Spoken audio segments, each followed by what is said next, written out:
नमस्कार, मेरा नाम है सुमित सिंह मेहता। हाजिर हूँ आपके सामने क्लास 12 फिजिक्स से रिलेटेड एक और नया लेक्चर लेके।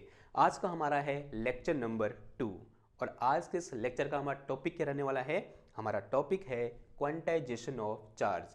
ये टॉपिक अपने आप में एक इम्पोर्टेंट टॉपिक है क्योंकि हर साल यहाँ से एक न एक क्वेश्चन घुमा फिरा के आपसे पूछ ही लेता है। या तो 2 मार्क्स का पूछ लेगा या फिर एमसीक्यू में यहाँ से क्वेश्चन आ जाएगा। और टॉपिक का नाम क्या है भाई? Quantization of charge. अब कल हमने क्या डिस्कस किया? चार्ज के बारे में डिस्कस किया। हमने ये पढ़ा कि कैसे हम किसी भी एक ऑब्जेक्ट में चार्ज इंड्यूस कर सकते हैं। हमने एक एक्टिविटी करके भी देखा कि हमने किस तरह से एक प्लास्टिक की रॉड में चार्ज इंड्यूस किया। मैंने यहाँ पर क्या ली थी कल, थोड़ा सा एग्जांपल समझते हैं, बेहतर समझ में आएगा। हमने कल यहाँ पर एक ऐसे प्लास्टिक की रॉड ली थी रिफिल के फॉर्म में, और मैंने क्या किया था, एक ऐसे सिल्क का कपड़ा लिया था। ठीक है, ऐसा कुछ हुआ था। और फिर मैंने क्या किया था, इस सिल्क के कपड़े को इस प्लास्टिक की रॉड में इस तरह से रब किया था, और फ्रिक्शन की वजह से इस सिल्क के कपड़े से कुछ इलेक्ट्रॉन निकल कर कहाँ चले गए? इस प्लास्टिक की रॉड में चले गए। और जिस एंड पर वो प्लास्टिक की रॉड में इलेक्ट्रॉन गए, वो एंड कैसा हो गया? नेगेटिवली चार्ज हो गया। और जहां से इलेक्ट्रॉन निकल के आए वो पार्ट कैसा हो गया? पॉजिटिव हो गया। इसका मतलब जो सिल्क का कपड़ा था या फिर जो मेरा रुमाल था उसमें कितना चार्ज कैसा चार्ज इंड्यूस हुआ? पॉजिटिव चार्ज इंड्यूस हुआ। और जो मेरे पास रॉड है, प्लास्टिक की रॉड थी, उसमें कैसा चार्ज इंड्यूस हुआ? नेगेटिव चार्ज इंड्यूस हुआ, क्योंकि यहां से इलेक्ट्रॉन निकलकर इधर गए। इतनी बात समझ में आ रही है आपको? नाउ अगर मैं अज्यूम करूं हाइपोथेटिकली कि इस सिल्क के कपड़े से 10 इलेक्ट्रॉन निकलकर कहां चले गए? इस रॉड में गए। कितने इलेक्ट्रॉन? 10 इलेक्ट्रॉन निकलकर सिल्क के कपड़े से कहां गए? इस रॉड में गए। तो यहां पर कितना नेगेटिव चार्ज आएगा? 10 इलेक्ट्रॉन के बराबर नेगेटिव चार्ज आएगा। और एक इलेक्ट्रॉन में कितना नेगेटिव चार्ज होता है? माइनस का 1.6 into 10 to the power minus 19 coulomb के बराबर नेगेटिव चार्ज होता है एक इलेक्ट्रॉन में। अगर यहां से 10 इलेक्ट्रॉन इस रॉड में गए तो उसमें कितना नेगेटिव चार्ज आएगा? 10 इलेक्ट्रॉन के बराबर नेगेटिव चार्ज आएगा। और यहां पर जिस सिल्क के कपड़े से इलेक्ट्रॉन निकल कर गए, इसमें कितना पॉजिटिव चार्ज आएगा?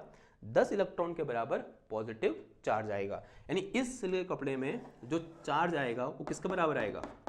10 इलेक्ट्रॉन के बराबर पॉजिटिव चार्ज आएगा। ये बात समझ में आ रही है आपको? ओके। अगर मैं ये बोलूं यहां 5 इलेक्ट्रॉन गए तो इसमें कितना चार्ज आएगा? 5 इलेक्ट्रॉन के बराबर नेगेटिव चार्ज आएगा। और इसमें 5 इलेक्ट्रॉन के बराबर पॉजिटिव चार्ज आएगा। और अगर मैं अब ये बोलूं कि यहां से मैंने सिर्फ एक इलेक्ट्रॉन इधर भेजा, कितने इलेक्ट्रॉन? ये मेरे पास सिल्क की प्लास्टिक की रॉड है, ये सिल्क का कपड़ा है, यहां से मैंने एक इलेक्ट्रॉन निकाला, एक प्रोसेस हमने यूज करी और वो इलेक्ट्रॉन यहां चला गया। और इस केस में इस रॉड में कितना नेगेटिव चार्ज आएगा? माइनस ई के बराबर नेगेटिव चार्ज आ जाएगा। और इसमें कितना चार्ज आएगा? इसमें प्लस ई के बराबर पॉजिटिव चार्ज आ जाएगा। अब मैं ये कहना चाह रहा हूं, मैं 1/2 इलेक्ट्रॉन के बराबर नेगेटिव चार्ज इस रॉड में लाना चाह रहा हूं। मेरी एक दिली ख्वाहिश है कि मैं इस रॉड में, इस प्लास्टिक की रॉड में -1/2 ई के बराबर नेगेटिव चार्ज इस रॉड में लाना चाह रहा हूं। मुझे क्या करना पड़ेगा? ये जो इलेक्ट्रॉन मेरे पास यहां पर है, इसको मुझे 20 से काटना पड़ेगा, क्योंकि एक इलेक्ट्रॉन में अगर मैं एक पूरा इलेक्ट्रॉन लेता हूं, इसमें कितना चार्ज होता है? माइनस ई चार्ज होता है। E is for 1.6 in 10 to the power minus 19 coulomb. तो एक इलेक्ट्रॉन में कितना चार्ज होता है? माइनस ई।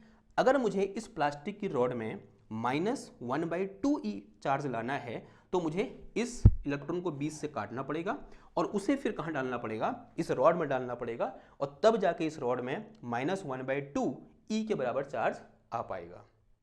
ये बात समझ में आ रही है आपको? लेकिन यहां पर एक समस्या है। समस्या क्या है? मैं इस इलेक्ट्रॉन को ऐसे काट ही नहीं सकता। क्यों? क्वेश्चन आता है भाई क्यों नहीं काट सकता?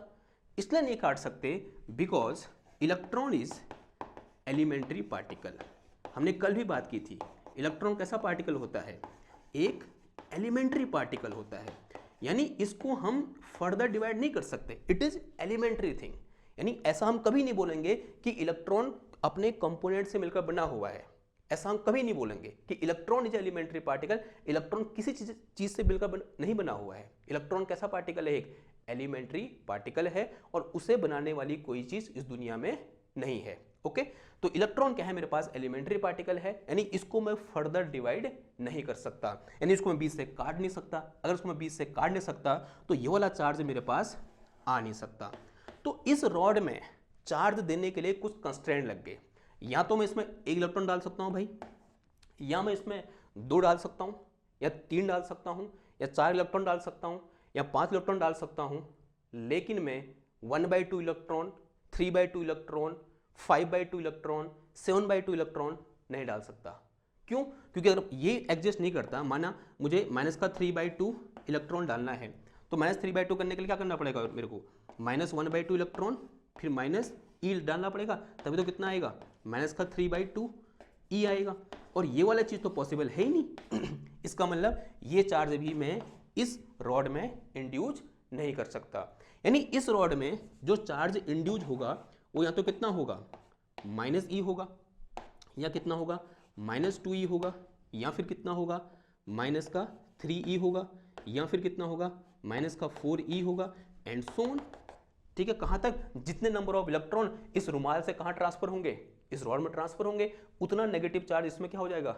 इंड्यूस हो जाएगा। होगा नहीं होगा ऐसा? नाउ इसका उल्टा ही बोल सकते हैं हम इस रुमाल में जो चार्ज इंड्यूस होगा वो या तो प्लस ई होगा, क्योंकि या तो 1 इलेक्ट्रॉन जाएगा, या 2 इलेक्ट्रॉन जाएंगे यहाँ से, या 3 इलेक्ट्रॉन जाएंगे, या फिर 1/2 इलेक्ट्रॉन कभी नहीं जाएगा। हमेशा या तो 1 जाएगा, 2 जाएगा, 3 जाएगा, 4 जाएगा। यानी जो यहाँ से चार्ज जाएगा इधर इलेक्ट्रॉन के फॉर्म में, वो या तो 1 इलेक्ट्रॉन जाएगा, या फिर 2 इलेक्ट्रॉन जाएंगे, या फिर 3 इलेक्ट्रॉन जाएंगे, या फिर 4 इलेक्ट्रॉन जाएंगे, एंड सो ऑन। कहाँ तक? एन तक। अगर मैं इन दोनों को साथ लिख दूँ तो मैं क्या लिख सकता हूँ यहाँ से? Q is equal to either plus minus E, या फिर प्लस माइनस 2e, या फिर प्लस माइनस 3e, या फिर plus minus 4e, and so on, plus minus ne, plus minus ne। जहाँ n क्या है? कोई एक इंटीजर है, तो सॉरी, जो n क्या है? कोई एक नंबर है। तो इसको मैं इन जनरल कैसे लिख सकता हूँ? इसको मैं लिख सकता हूँ क्या? n is equal to Q is equal to ne लिख सकता हूँ। और जहाँ पर n है वो क्या हो सकता है? वो 0 हो सकता है, प्लस माइनस 1 हो सकता है, प्लस माइनस 2 हो सकता है, प्लस माइनस 3 हो सकता है, एंड सो ऑन, और प्लस माइनस n हो सकता है। और इसी को हम क्या बोलते हैं? क्वांटाइजेशन ऑफ चार्ज बोलते हैं। यानी चार्ज कैसा है? क्वांटाइज है, कंटिन्यूस नहीं है। देखो समझो ना, क्वांटाइज के लिए एक वर्ड हम यूज कर सकते हैं, डिस्क्रीट। क्या यूज कर सकते हैं? डिस्क्रीट। जैसे मुझे अपनी छत पे जाना है तो मैं सीढ़ी का यूज कर रहा हूं ऐसे। एक कैसा रास्ता है? एक डिस्क्रीट रास्ता है। लेकिन अगर मैं ऐसे स्लाइड से होकर जा रहा हूं तो ये कैसा रास्ता है? कंटिन्यूस रास्ता है। तो जो चार्ज है उसको ऐसे समझ सकते हैं, कैसा है वो? डिस्क्रीट है, या हम बोल सकते हैं वो क्वांटाइज है, कंटिन्यूस नहीं है। तो चार्ज कैसा होता है हमारा? क्वांटाइज होता है। अब क्वांटाइजेशन ऑफ चार्ज को अगर डिफाइन करने को बोलोगे तो कैसे डिफाइन करोगे? आप लिख दोगे charge in any object is integer multiple of charge on 1 electron. तो इसको कैसे डिफाइन करोगे? Charge on any object will be integer multiple of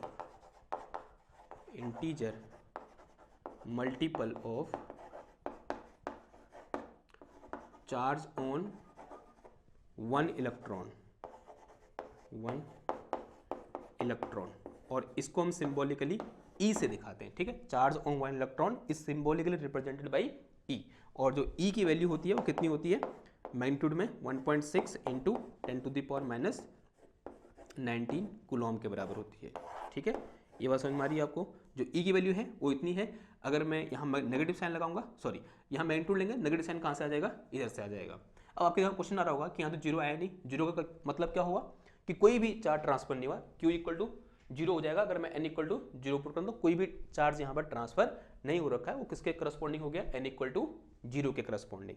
clear रहती बात? तो this is quantization of charge and this is formula of quantization of charge. तो यहाँ से क्या निकल के आया? Q इक्वल टू मेरे पास Ne निकल के आया। और बहुत इंपॉर्टेंट फॉर्मूला है, बहुत दिनों तक आपके ये साथ रहेगा। बहुत दिनों तक क्या? जब तक आप फिजिक्स पढ़ोगे, चाहे आप किसी भी लेवल में चले जाओ अपनी लाइफ में, ये फॉर्मूला आपके साथ रहेगा। आपको पता है ये जो वर्ड है ना क्वांटाइजेशन, ये फिजिक्स की दुनिया में इतना पावरफुल है कि इस वर्ड ने क्या नहीं कर दिया, पूरी फिजिक्स बदल डाली इस वर्ड ने, सिर्फ इस क्वांटाइजेशन वर्ड ने। कैसे? समझो जरा। 1900 की बात है। 1900 में एक साइंटिस्ट हुए जिनका नाम था मैक्स प्लांक। और एक बहुत इंपॉर्टेंट बात बोली इसी समय। वो बात क्या थी? वो एनर्जी के बारे में बात थी। उन्होंने ये बोला कि energy is not continuous, it is discrete, और we can say it is quantize. और इतना बोलते ही यहां से एक फिजिक्स की नई ब्रांच निकल के आ गई, एक नई शाखा निकल के आई, and that branch of physics is known as quantum mechanics. यानी क्वांटम मैकेनिक्स की शुरुआत सिर्फ एक लाइन से हुई थी, और वो लाइन क्या थी? Energy is not continuous, it is discrete. Same उसी तरह से चार्ज के बारे में भी किसने बोला था? सबसे पहले फैराडे नाम के एक साइंटिस्ट थे, उन्होंने सबसे पहले चार्ज के बारे में ये बोला कि charge is not continuous, it is discrete. किसी भी ऑब्जेक्ट में चार्ज इस ई का इंटीजर मल्टीपल होगा, या तो वो प्लस ई होगा या फिर माइनस ई होगा। ठीक है, क्या सब मल्टीपल होगा? Integer multiple. और इसी बात का प्रूफ एक साइंटिस्ट थे जिनका नाम था मिल्कन। क्या नाम था? मिल्कन नाम था। और मिल्कन ने आई थिंक 1912 में इसको एक्सपेरिमेंटली प्रूफ कर दिया कि जो चार्ज होता है क्वांटाइज होता है, न कि कंटिन्यूअस। ठीक है, तो ये वर्ड क्वांटाइजेशन या फिर क्वांटाइज या फिर डिस्क्रीट, अगर ये भी बोले ना चार्ज इज डिस्क्रीट, इसका मतलब भी यही हुआ कि चार्ज इज क्वांटाइज। ठीक है, चार्ज कैसा होता है? क्वांटाइज होता है। और ये जो स्टेटमेंट है इसी को हम क्या बोलते हैं? क्वांटाइजेशन ऑफ चार्ज बोलते हैं। आई होप आपको थोड़ा बहुत फील यहाँ पर आ रही होगी। ओके, नाउ अब यहाँ पर थोड़ा सा ऐसी बातें करते हैं जो आपको थोड़ा बहुत चौंका सकती हैं। जैसे मैंने ये बोला कि किसी भी ऑब्जेक्ट पर चार्ज कितना हो सकता है, या तो प्लस माइनस ई हो सकता है, या फिर प्लस माइनस 2e हो सकता है, या फिर प्लस माइनस 3e हो सकता है, एंड सो ऑन। लेकिन q is equal two plus minus 1/2 या फिर 3/2e या फिर 1/3e प्लस माइनस, ये नहीं हो सकता। ऐसा कभी नहीं हो सकता। चार्ज ऐसा कभी नहीं हो सकता भाई। जब भी आपको चार्ज ऐसा दिखे, इसका मतलब क्या हुआ? वो क्वांटाइजेशन ऑफ चार्ज को क्या कर रहा है? वॉयलेट कर रहा है। ये कभी पॉसिबल नहीं है। लेकिन अब आप बोलोगे कि आपने तो कल बोला था कि जो प्रोटॉन और न्यूट्रॉन होते हैं वो क्वार्क से मिलकर बने होते हैं, और एक क्वार्क दो टाइप के होते हैं। अगर मैं एक अभी के लेवल में बात करूं, दो क्वार्क होते हैं, एक अप क्वार्क होता है और एक डाउन क्वार्क होता है। इसको मिटाता हूं मैं, थोड़ा बेहतर समझ में आएगा, मतलब जगह मिल जाएगी मेरे को। क्वार्क दो होते हैं, एक अप क्वार्क होता है और एक डाउन क्वार्क होता है। और कल ही हमने, जब हम कंजर्वेशन ऑफ चार्ज पढ़ रहे थे, वहां हमने डिस्कस किया था कि जो अप क्वार्क में चार्ज होता है कितना होता है? वो होता है 2/3 प्लस का 2/3 ऑफ ई। और जो डाउन क्वार्क में चार्ज होता है, charge in down quark is equal to कितना होता है? माइनस का 1/3ई। भाई अब क्या हुआ फिर? यहाँ पर क्वांटाइजेशन ऑफ चार्ज क्यों नहीं लग रहा है?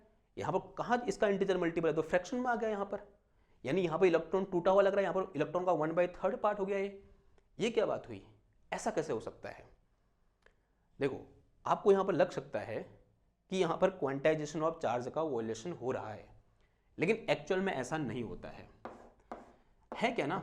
जो ये अप क्वार्क और डाउन क्वार्क जो पार्टिकल होते हैं, ये कभी भी आइसोलेटेड फॉर्म में नहीं पाए जाते हैं।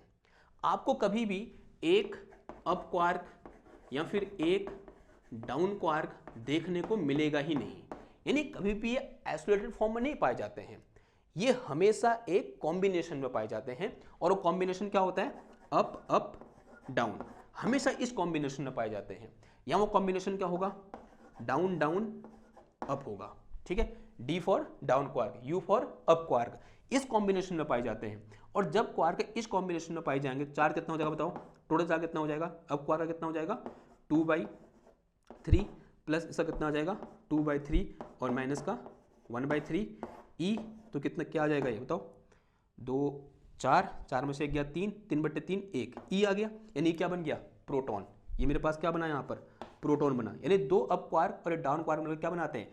प्रोटॉन बनाते हैं। और यहाँ पर साफ दिख रहा है कि जो प्रोटॉन का चार्ज है वो क्वांटाइजेशन को फॉलो कर रहा है, या फिर क्वांटाइजेशन ऑफ चार्ज को फॉलो कर रहा है। तो हम ये नहीं बोल सकते सिर्फ इसको देखकर कि यहाँ पर क्वांटाइजेशन ऑफ चार्ज का वॉयलेशन हो रहा है। उसके पीछे का रीजन ये है कि हमें अभी तक कि जो अप क्वार्क और डाउन क्वार्क हैं वो इंडिपेंडेंट फॉर्म में, या बोल सकते हैं आइसोलेटेड फॉर्म में, या फिर एक अकेला अप क्वार्क या फिर एक अकेला डाउन क्वार्क अब तक नहीं मिला है। ये हमेशा एक कंपोजिशन में पाए जाते हैं, और कंपोजिशन क्या होता है, up quark up quark down quark, या फिर डाउन डाउन अप क्वार्क। इसको देखो ये क्या बनेगा, देखो डाउन यानी माइनस का 3/1/3, फिर माइनस का 1/3 और प्लस का 2/3, और बाहर कितना आ जाएगा, e आ जाएगा।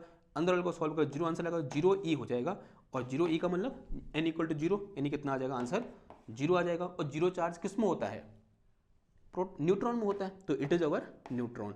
यानी दो डाउन क्वार्क और एक अप क्वार्क मतलब क्या बनाते हैं, न्यूट्रॉन बनाते हैं। और अगेन यहाँ पर क्वांटाइजेशन ऑफ चार्ज क्या हो रहा है, फॉलो हो रहा है, क्योंकि जो चार्ज है न्यूट्रॉन में वो इंटीजर मल्टीपल है किसका, ई का। और इस केस में जो n की वैल्यू है, इस n की जो वैल्यू है, जो यहाँ पर n लिखा है, वो कितनी है, 0 है। ये बात समझ में आ रही है आपको, ठीक है। तो ये क्या है, हमारा क्वांटाइजेशन ऑफ चार्ज है। और ये इंपॉर्टेंट क्वेश्चन था, कभी कभी लग सकता है आपको सीधे सीधे देखकर इसको कि अप क्वार्क और डाउन क्वार्क के केस में क्वांटाइजेशन ऑफ चार्ज का वॉल्यूशन हो रहा है, लेकिन ऐसी बात बिल्कुल नहीं है। ठीक, क्लियर बात, ओके। नाउ अब जो आगे वाली लाइनें हैं वो थोड़ा सा आपको और हैरत में डालेगी, या फिर आपको थोड़ा सा और सोचने पर मजबूर करेगी। मैं यहां पर एक अप्रोक्सीमेशन की बात करूंगा, और बहुत इंपॉर्टेंट अप्रोक्सीमेशन है। हम इसके बाद जितने भी इलेक्ट्रोस्टैटिक पढ़ेंगे उसी अप्रोक्सीमेशन के अंदर पढ़ेंगे। क्या है अप्रोक्सीमेशन, जरा समझो। अप्रोक्सीमेशन लिखो, यहाँ पे हैशटैग बना के लिखो, वो अप्रोक्सीमेशन ही होगा। हम ये मान के चलते हैं, अगर मेरे पास लार्ज अमाउंट ऑफ चार्ज है, ध्यान सुनना बात को, if any object have large amount of charge, then we can assume charge as a continuous। यानी वहां पर हम चार्ज की डिस्क्रीटनेस को इग्नोर कर सकते हैं। ऐसा क्यों कर सकते हैं अभी हम समझेंगे, लेकिन पहले लिख लेते हैं। if any object have large amount of charge,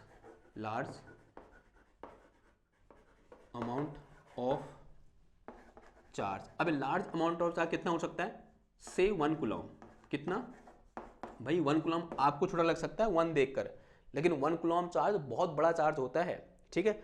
ये चार्ज प्रोड्यूस करने में, मतलब इंड्यूस करने में आपको साउंड लग सकते हैं, ठीक है। तो this is 1 coulomb of charge. किसी ऑब्जेक्ट में अगर 1 कूलम ऑफ चार्ज है, then we can assume that charge distribution is continuous। Charge distribution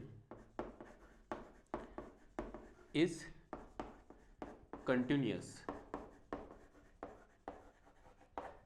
and discreteness या फिर quantization of charge and quantization of charge ignorable. और जो क्वांटाइजेशन ऑफ चार्ज होगा उसे हम इग्नोर कर सकते हैं for this type of charge. अगर मेरे पास 1 कूलम चार्ज है और ये बहुत बड़ा चार्ज है, तो इस टाइप का अगर चार्ज होगा तब हम क्या कर सकते हैं, जो क्वांटाइजेशन ऑफ चार्ज है उसे इग्नोर कर सकते हैं और ऐसा अज्यूम कर सकते हैं कि चार्ज डिस्ट्रीब्यूशन कैसा है, कंटिन्यूअस है। अब ऐसा हम क्यों कर सकते हैं, उसे समझने के लिए मुझे ये निकालना पड़ेगा कि अगर मुझे 1 कूलम चार्ज चाहिए तो मुझे कितने नंबर ऑफ इलेक्ट्रॉन चाहिए, ठीक है। तो let me find number of electron require to induce 1 coulomb of charge, ठीक है। कितने इलेक्ट्रॉन मुझे ट्रांसफर करने पड़ेंगे कि अगर मैं किसी ऑब्जेक्ट में 1 कूलम चार्ज इंड्यूस करना चाहता हूं। देखो, since we know from quantization of charge Q equal to कितना होता है, Ne होता है। तो यहां से मेरे पास N इक्वल टू कितना आ जाएगा, Q अपॉन E आ जाएगा, सिंपल सी बात है। और Q की वैल्यू हमको दी हुई है कितनी, 1 कूलम है, अपॉन E की वैल्यू यानी चार्ज ऑन 1 इलेक्ट्रॉन, उसका मैग्नीट्यूड 1.6 इंटू 10⁻⁻19। तो यहाँ से Q इज इक्वल टू कितना आ गया, ये 1/1.6 इंटू 10 की पावर, देखो -19 ऊपर क्या हो जाएगा, +19 हो जाएगा। तो 10 की पावर कितना आ गया, ये +19, यहाँ से शून्य हटा, ये इधर आ गया। तो यहाँ से Q इक्वल टू कितना आ जाएगा, this is approx equal to कितना आ जाएगा, देखो 10 की पावर 18, सॉरी ये क्या निकाला मैंने, Q नहीं आएगा, ये N आएगा, ठीक है। ये कैलकुलेशन है, सॉरी फॉर दिस। तो n इक्वल टू कितना आ गया यहाँ से 10 की पावर 18। 10 की पावर 18 एक छोटा नंबर है या बहुत बड़ा नंबर है? 10 की power 18 is very very large number of electron. कोई छोटे इलेक्ट्रॉन नहीं है, एक इलेक्ट्रॉन, दो इलेक्ट्रॉन, ऐसी बातें नहीं हो रही है। 10 की पावर 18, 10 है मतलब एक के आगे 18 जीरो, तो इतने ज्यादा इलेक्ट्रॉन हैं। तो अगर इतने ज्यादा इलेक्ट्रॉन होंगे ना, तो वहां पर हम जो चार्ज की डिस्क्रीटनेस है, या बोल सकते हैं उसका जो क्वांटाइजेशन है कि चार्ज अलग अलग होता है, कंटिन्यूस नहीं होता है, इसको हम इग्नोर कर सकते हैं। देखो इसको मैं एक बड़ा अच्छे से एग्जाम्पल समझाता हूं। अगर मेरे पास 4 सीढ़ी हो, ऐसे 1 2 3 4 सीढ़ियां हैं, साफ साफ दिख रही, कैसी हैं? डिस्क्रीट हैं। अब जरा सोचो, अगर आप मुझसे कोई वैष्णो देवी गया है, हजारों सीढ़ियां हैं, या फिर आप लोगों ने वो देखी चेन्नई एक्सप्रेस, वो कहता है कहाँ है मंदिर, वो कहता है उधर है मंदिर।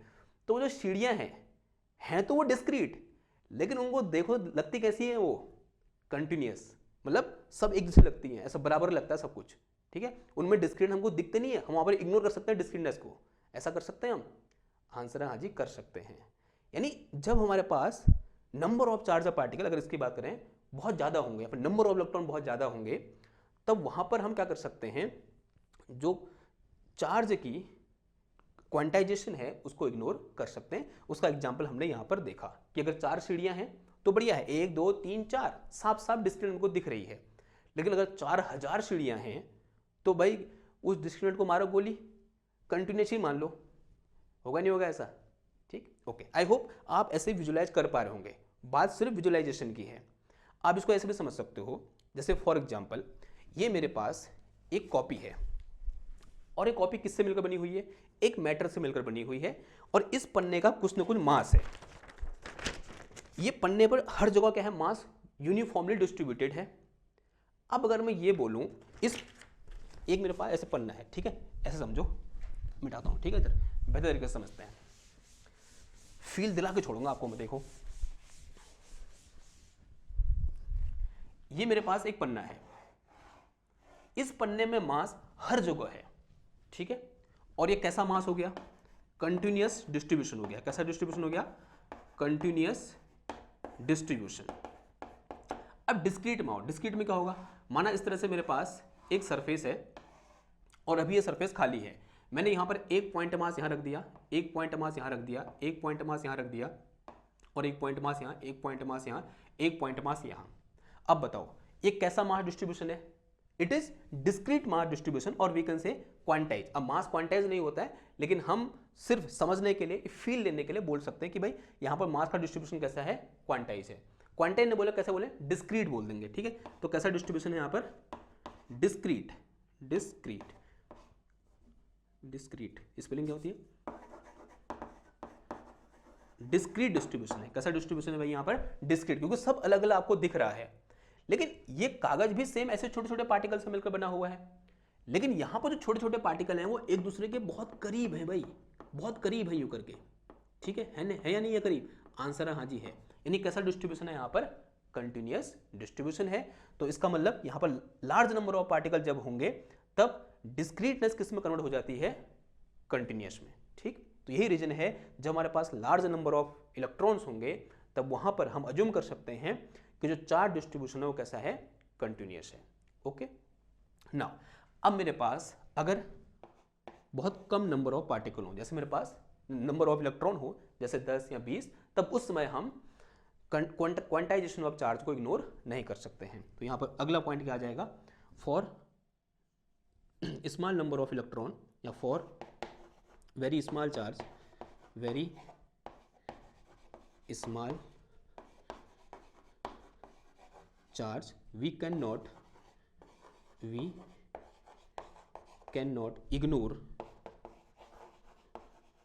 quantization of charge, quantization of charge, ठीक है। अब वो कितने कम हो सकता है? जैसे अगर मेरे पास 2 इलेक्ट्रॉन है, 2 इलेक्ट्रॉन का चार्ज है, या फिर 3 इलेक्ट्रॉन का चार्ज है, या फिर 10 इलेक्ट्रॉन का बराबर चार्ज है, तो इस केस में हम इग्नोर नहीं कर सकते। लेकिन अगर 10 टू द पावर 18 इलेक्ट्रॉन के बराबर चार्ज होगा तब हम उसको इग्नोर कर सकते हैं। क्लियर बात? तो this is a very good question, और we can say this is very good approximation. और अभी हम जितना भी कैलकुलेशन करेंगे आगे आने वाले 3-4 चैप्टर में वो इसी अप्रोक्सीमेशन में होगा। क्वांटाइजेशन ऑफ चार्ज में हम बहुत देर में घुसेंगे, हम इसी अप्रोक्सीमेशन के अंदर क्या करेंगे, डील करेंगे। ठीक है, हम अज्यूम करके चलेंगे कि चार्ज डिस्ट्रीब्यूशन कैसा है, कंटिन्यूअस है। क्लियर? ओके, अब थोड़ा सा आगे बढ़ते हैं और कुछ क्वेश्चन कर लेते हैं। मैं यहाँ पर क्वेश्चन नोट कर रहा हूँ, आप तब तक इसका क्या करो, स्क्रीनशॉट ले लो और इसको लिखने की मतलब समझने की कोशिश करो। चलो भाई, कॉन्सेप्ट हमने सीख लिया, क्वांटाइजेशन ऑफ चार्ज क्या होता है हमने सीख लिया। अब कर लेते हैं क्वेश्चन। और क्वेश्चन को आप मेरे साथ साथ पढ़ोगे और वीडियो को पॉज करोगे और खुद एक बार सॉल्व करने की कोशिश करोगे। ठीक है, मजा आ जाएगा अगर आप सॉल्व कर लिए तो अपने मन से। ओके, पढ़ते हैं क्या बोल रहा है। If 10 to the power 9 electron are moved out of a body to another body every second, how much time is required to get a total charge of 1 coulomb on the other body? तो मेरे पास क्या है, यहाँ पे दो body है, एक body ये है और एक बॉडी ये है। यहां से यहां 1 सेकंड में 10 to the power 9 इलेक्ट्रॉन निकल जा रहे हैं भाई, यहां से यहां ट्रांसफर हो जा रहे हैं। यानी यहां कैसा चार्ज आया होगा, नेगेटिव चार्ज, और यहां कैसा चार्ज आया होगा, पॉजिटिव। ये पॉजिटिव हो गया होगा और ये कैसा हो गया होगा, नेगेटिव, क्योंकि इलेक्ट्रॉन यहां से मूव होकर कहां जा रहे हैं, इधर जा रहे हैं। और 1 सेकंड में कितने इलेक्ट्रॉन जा रहे हैं, 10 to the power 9 इलेक्ट्रॉन यहां से यहां 1 सेकंड में पहुंच जा रहे हैं। फिर क्या बोल रहा है, how much time is required to get a total charge of 1 coulomb on the other body.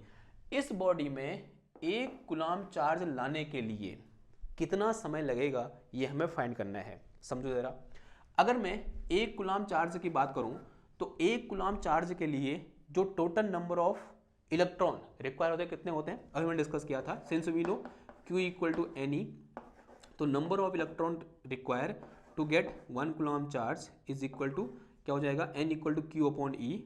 तो N इक्वल टू Q की जो कितना आ जाएगा, 1 अपॉन E की वैल्यू कितनी होती है, 1.6 into 10 to the power minus 19। तो N equal to approx equal to कितना आ जाएगा, ये 10 टू द पावर 18। अभी हमने कैलकुलेट कर रखा है। यानी इतने इलेक्ट्रॉन जब मैं यहाँ से यहाँ ट्रांसफर कर दूंगा तो उसमें कितना चार्ज आ जाएगा, 1 कूलम्ब चार्ज आ जाएगा। अब देखो यहाँ पर 1 सेकंड में कितने इलेक्ट्रॉन ट्रांसफर हो रहे हैं, 10 to the power 9 electron transfer हो जा रहे हैं।